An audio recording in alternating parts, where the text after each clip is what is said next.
Hello and welcome to Qsports. I'm Umudu Gajaga. Thank you very much for joining us. Coming up tonight, we're talking about athletics and beach volleyball.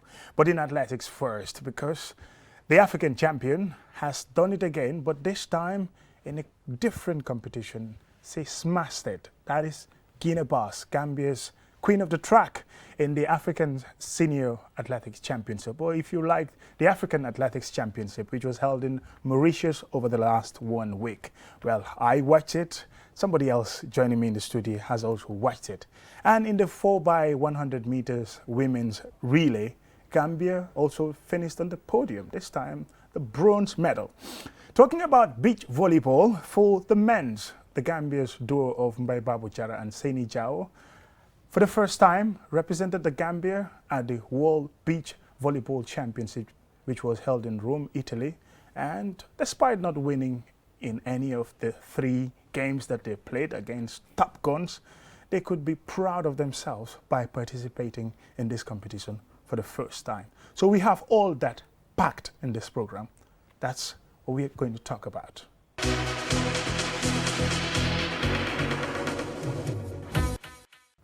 Welcome and thank you if you're just joining us. This is Qsports and I'm Umudu Gajaga. First, we're going to talk about athletics. Guinea-Bissau, the women's 100 meters African champion at the African Seniors Athletics Championship, which was held in Mauritius.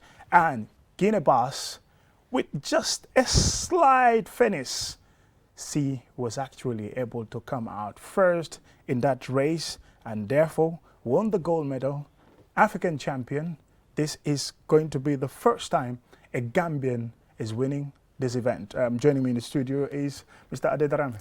Always a pleasure to be invited onto this program. You know how much I love all types of sports, so thank you. Before we start the discussion, let's first watch the race, how it goes, and also a little bit of description how she made it to that event and even finishing with that time.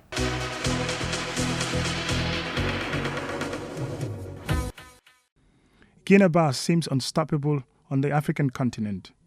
The Gambian sprinter won the women's 100 meters final in a time of 11.6 seconds at the ongoing African Athletics Championship in Mauritius. She finished edge out Aminata Seni Mominu just as they reached the finish line, setting not only a personal best but a national record. In winning, Guinea-Bissau has added another accolade to the gold medal she won in the 2019 at the African Games in Rabat, Morocco. She has been to several indoor and outdoor championships this year in France, Poland and Spain, seemingly in readiness for this moment. After the race, she told reporters how she felt. "I am happy to win the race. When I look at my time yesterday, I knew I could win today. I think this race would better prepare me for the World Championships. Guinea-Bissau will round off her championship with a run in the women's 200 meters heats on Saturday and the women's 4x100 meters final. The African Athletics Championship ends on Sunday." There you go, Guinea-Bissau.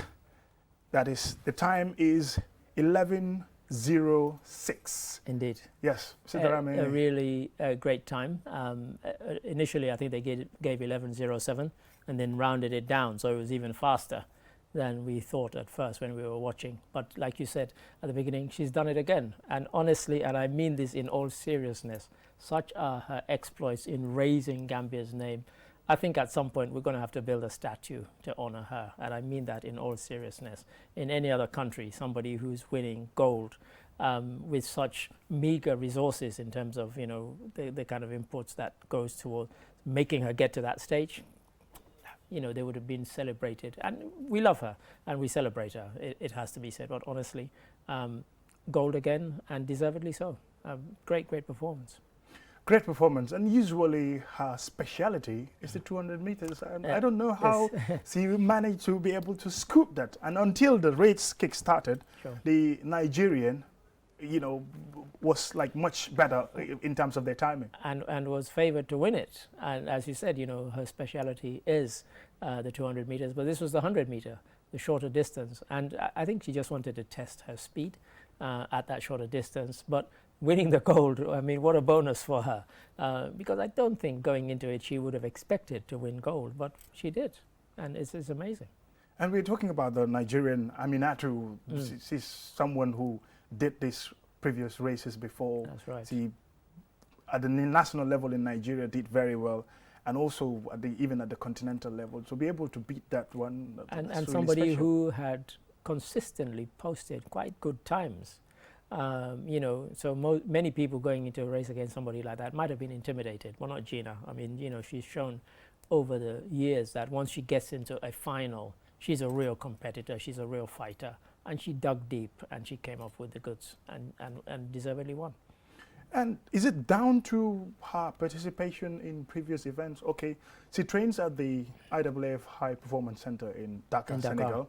And then from there, if you look at the other championships, that's been to Spain, been to Poland, and as well as France. She even ran in the 60 meters earlier this year. Correct, yes. Could that be the catalyst? I think so. I think when you look at her preparation, she's somebody who, she seems to choose the races that she's going into ahead of any big competition. And so she's quite astute. She doesn't just run every week in every competition. There are some people who just follow the money and they run, whether they come first, second, last, they still get good appearance money. But what she seems to do is she times her training and she picks the events. As you said, she ran 60 meters. Now, if you're running, if anybody's a sprinter, they know you do 60 meters, that's to actually get that kind of opening burst of speed. And if you're running 100 meters, it's a case of after the 60 meters, you're meant to increase, not slow down. If you really want to set up the last 40 meters, those last 40 meters, you really go for it. And you know, I say this because back hundreds of years ago when I was a sprinter, that was what we were taught. And so and so she chooses her races very, very carefully, and she builds up to these big events. And so I'm really looking forward to, we'll talk about it, I guess, the World Championships where, lots of people, but she's being very astute. And so she picks her races wisely. You could run every week, but then you get fatigued when it comes to the big events. But, to be named African champion, come on, a fantastic achievement. If you look at also her timing, 11:06, it's a personal best, and it's also a national record. Needless to say, it's a national record, personal best. And that, again, gives you encouragement because it shows somebody who is improving. She's kind of improving on her own records, her own personal records as well as national records. And really, you cannot ask any more than that, except if they come into competition with people who, on paper, have faster times. Well, how do you do it? And we've seen it in the past. Somebody gets into a race where people who are supposedly faster runners than they are, but the person who's not the fastest ends up winning because they raise their game because they're against tougher opposition. So, and I think she seems to have that in her. Seems to do very well in the continent, African champion for the second time. Now, at the global stage, next month, in July to be specific, we're expecting the World Championships in the United States of America, in Oregon. Oregon. Yes. Yeah. And looking at some of the fastest timings, this time we're talking about the 200 meters in the world, is absolutely amazing. You have Abby Steiner, 21:80. Yeah. And then Christian Boma, who is an African, of course, 21:87. Yeah. And then you have Sarika Jackson, 21:91. From the US. Yeah. From the US. Yeah. So these are fascinating times. These are not only fascinating times, these people are kind of ripping up the record books of all these meets that they go to. Because I watch some of them online on YouTube and other places, and you'll see it says meet record. And at the end of the race, it says new meeting record, for that particular venue. And so we're seeing, for me, and I've been following athletics for 50 years, maybe more, I can't remember a time when we have such a huge crop of unbelievably good female sprinters. I really cannot. I mean, there have always been times when there have been good female sprinters, but honestly, you could name 10, 11, 12, you could go up to 15 people who are running, either just under 22 or just over 22. Over 22. That is astonishing. That is astonishing. And that's where we are now, and so those are the times that, Gina and others have to contend with, because people are, as I keep using this phrase, they're raising their game and they're putting in unbelievable performances.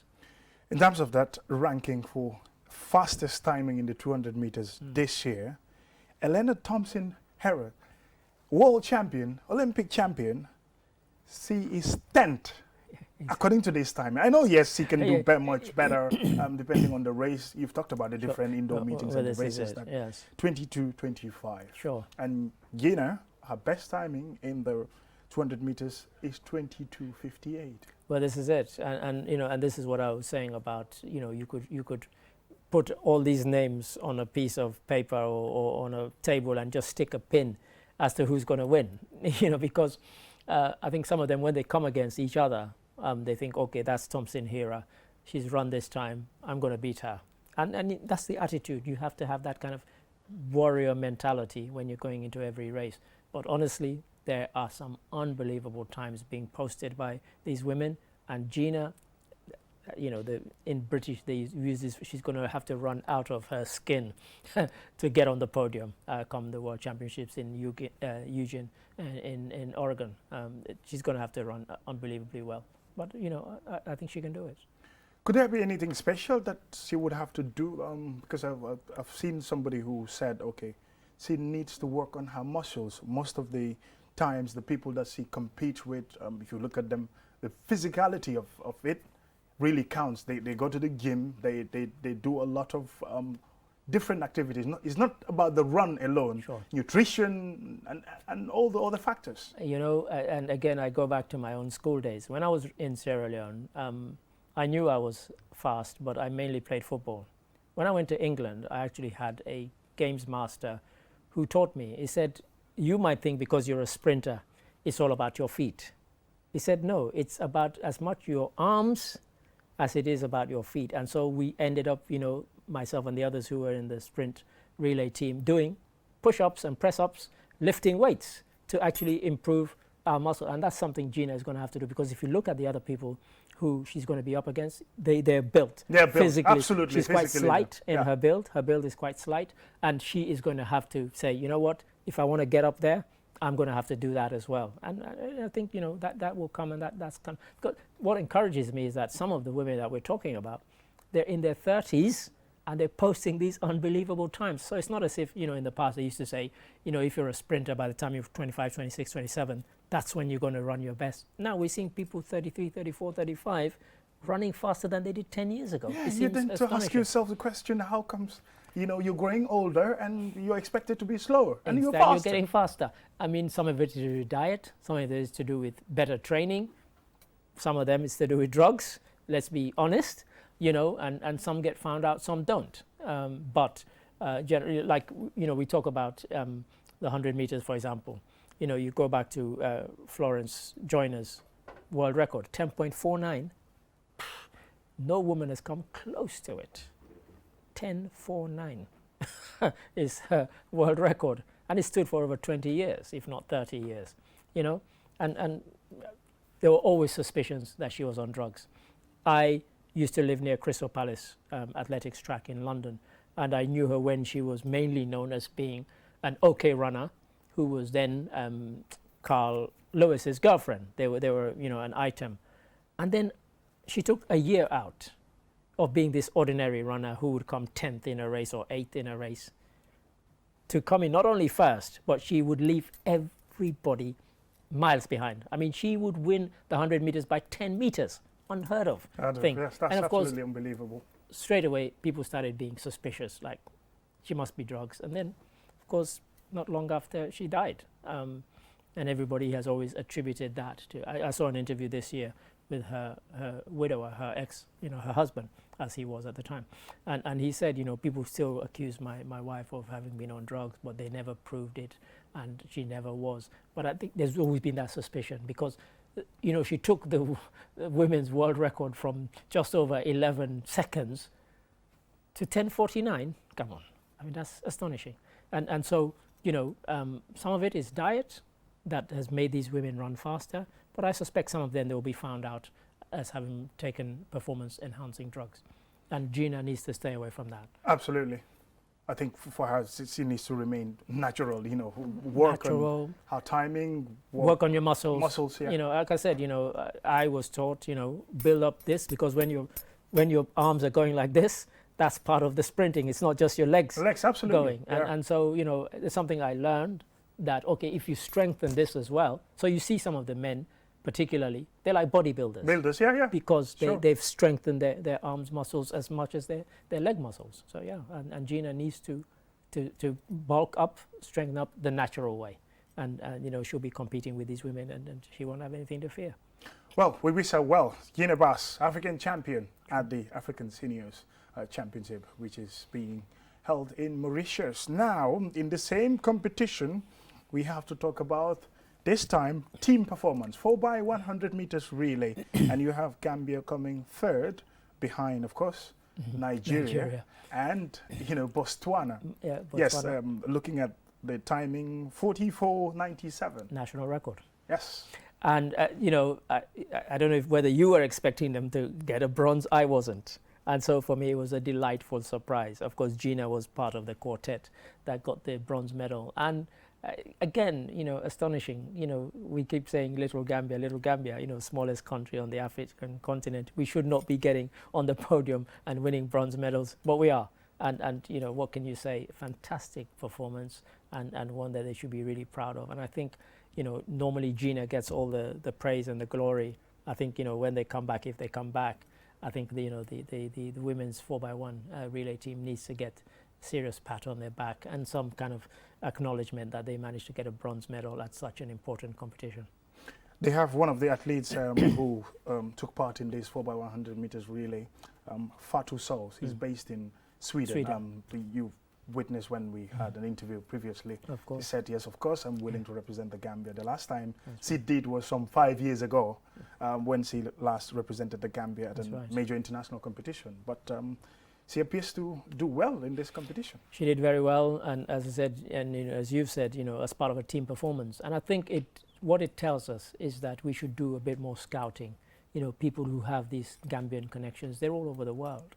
You know, some of them running in collegiate meets in America. I mean, America this year, the college trials have been some of the most astonishing. I mean, people are running times that seniors are not even running in these Diamond League meetings. I mean, astonishing performances being put in. And, you know, I know Liberia, for example, they've been recruiting people from the collegiate trials in America. And I think Gambia should be doing the same. You should be looking everywhere, because there are people there. You approach them, they might be willing to come and represent the Gambia. And when it comes to the performance of women, yes, always men will dominate the different sporting aspects. But if you have also women competing at the highest level, that's also good for the sports of the country, their reputation. And they inspire other women. I mean, you know, because, again, let's be honest, you know, in the Gambia, you look at the National Assembly, hardly any women. So it's a country where women really have to struggle, really have to fight to kind of make their place. But on the sporting field, it's, you know, it's a pure meritocracy. If I'm faster than you, I'll be first. You know, if I'm stronger than you, then I'll lift more weights than you, etc. Women who can compete in sports and do well should be encouraged. And when they see other women who are representing Gambia doing well, that will encourage them. Because look at some of the Jamaicans who've been running. Some of them are multi-millionaires from sport. You know, so it can be your career. And some of them have been doing for 10, 12, 13 years. And they're really, really wealthy, wealthier than any Jamaican footballer you can name. You know? So endorsements alone can make you something else. Well, this is it. So they will inspire women who want to get into sport, and that will encourage their parents who might say, oh, you know, it's not a place for a woman. They say, well, actually, you know, these women from Sierra Leone, Nigeria, Kenya, etc., they're doing well. Yes, I don't mind, or I encourage my daughter to get into sports as well. And we need that. And so when we have this kind of success, winning a bronze medal, it really can be inspiring. Very much inspiring. We're talking about the continental level, the African Seniors Championship, which was held in Mauritius. A very beautiful country. Well, of course, I'm impressed about the athletic tracks. And beautiful. Yes, and it was raining. You know, and yet it was gorgeous. You know, the track was still fast. It was still firm. It was beautifully laid out. Really nice stadium. Unfortunately, you know, spectators were not there because, you know, they decided not to. But it was great. It was great. Great track. Great facilities. Great resources. And these are the things that we look at. I was going to come there. Infrastructure. So, in the case of Gambia, our athletes especially the top ones, the Guinea-Bissau, have Sure. to go all the way to Senegal at But, the performance center. and we say it time and time again, it shouldn't be left to the sporting authorities. You would like, companies, multinational Gambian companies, Gambian companies that have gone multinational, you would like them to invest in facilities around the country. So somebody who's in URR doesn't have to come to Banjul to prove his or herself. They can run at a track that is of international standard, that's a local track, and prove themselves. And that is the way that we're going to develop sport. We really need to take sport seriously beyond football. Footballers complain about how little they get. Well, imagine if you were representing another sport. You're getting even less, And so if we invest in this, in the infrastructure, then we will reap the benefits. We really will. Definitely, we will. If you invest, it will, pay the returns. There is no doubt about that.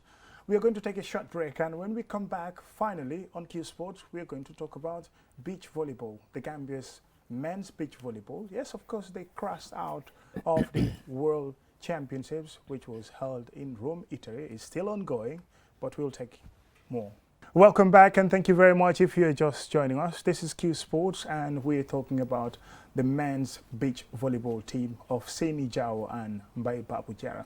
For the first time, they represented the Gambia at the World Beach Volleyball Championship, which was held in Rome, Italy. And I must say, it is still ongoing. If you imagine our opponents, but first, even before I bring in Ade here, let's get the report on the World Championships, Gambia's first appearance. The pair of Seni Jao and Mbai Babujara represented the Gambia at the FIVB Beach Volleyball World Championship. Their first opponent were host Italy, an encounter which they lost 2-0, but did very well to make it a close contest, especially in the first set, as indicated by the 21-18 scoreline.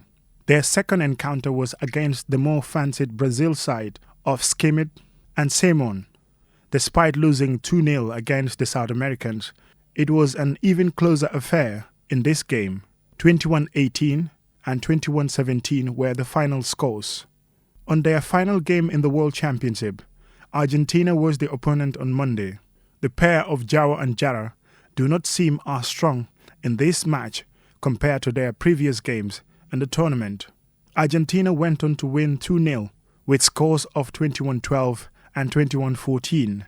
Despite not registering a win in the competition, the Gambia team can still be proud of competing at the global stage for the first time. The Gambia team will now train to prepare for the Birmingham 2022 Commonwealth Games scheduled for July. They are in Pool A alongside Canada, Sri Lanka and St. Kitts Nevis. Yes, the World Beach Volleyball Championship, which is held in Italy, Rome. To be precise, Gambia took part and they were drawn in Pool A against the likes of Brazil, the host Italy, and, if you like, Argentina. Yes. Right. So there you go. They lost 2-0 in all 3 games. Yes. But could it be something that we can say, yes, it's their first time? I think we have to view it with a great deal of pride. I mean, not just a little bit of pride, a great deal of pride, because it was what they would call a baptism of fire. I mean, they came across some really, really strong teams, and yet they gave almost as good as they got. And, in the first 2 matches particularly, the margin of defeat was very, very narrow. Very slim, yeah. Very slim margin of defeat. And so because of that, they really must be proud. First time of appearing in this particular competition, and they put on more than credible performance. Yeah. And they seem to be very much consistent. When they won the African Games, a gold medal in 2019 in Rabat, of course. From there, consistently, they've participated in world tours. Right. And, these 2 players, of course, play professional volleyball in Qatar. That's and right. They've been partners for quite a long time now. That's right. And now, getting into the African Championships, the last time they went into the qualifiers for the Birmingham Commonwealth Games, they came out top. That's right. And imagine, top side, South Africa is the team that they defeated. That's right. And getting into these World Beach Games, championship should be something special for them. It's fantastic for them, and as you said, I wish I could remember, because I did pull up a graphic which showed the group they've been drawn against in the Canada Commonwealth Games. Yeah, yes, St. Kitts Nevis. Yes, yeah. I mean, and Sri Lanka. At Sri Lanka, so from looking at it, I think Sri Lanka are the lowest ranked amongst those. But again, I think they'll go there and they'll do us proud. Because their exploits so far since winning the African title have been fantastic. As you said, they play professionally, and so they're always finely tuned in terms of competitiveness. It's not like, oh, we've been sleeping around and so on. But I think their success should, again, I keep using this phrase, should inspire others. Say, look, from Gambia. I remember when I told people from Sierra Leone that Gambia had won the African title. They're like, are you serious? Is this a joke? I said, no, it's not fake news. This is the fact. And so, that's how some people received it.